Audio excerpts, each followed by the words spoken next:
my parents messed with my head, making me think my sister was nuts. It took my dad almost killing me for me to see the truth. She was the only one on my side. Being the youngest, I learned to only speak when spoken to because I didn't want to be like my older sister, Millie. She always stood up to my dad when he was abusive to me or my brother. Once, we were on vacation in Florida. I was around 12, my brother Evan was 13, and Millie was 15. My dad slapped my thigh and said I was getting fat. I was a size 2. I glared at my sister, telling her not to say anything, but she couldn't stay quiet when my dad tugged on my shorts and told me to cover up.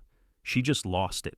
She asked my mom what my dad had just said, and my mom tried to get her to be quiet.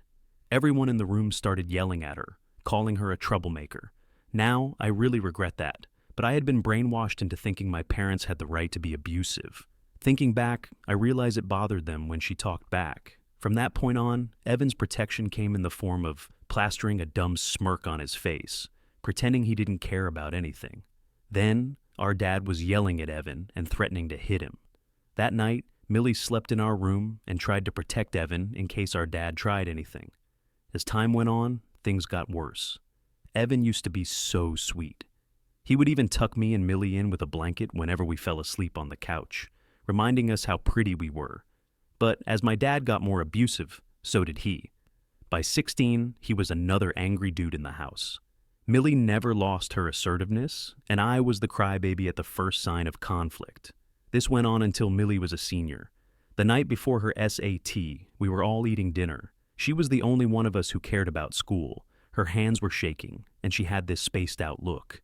Then she asked Evan to stop chewing with his mouth open. He just straight up yelled that she was going to fail and be a failure for the rest of her life. Millie stood up crying and ran to her room. My dad started yelling at the top of his lungs, and I stayed in the kitchen texting Millie, asking why she had to cause drama again. After that, we didn't see her much. She was always at her friends' or secretly partying.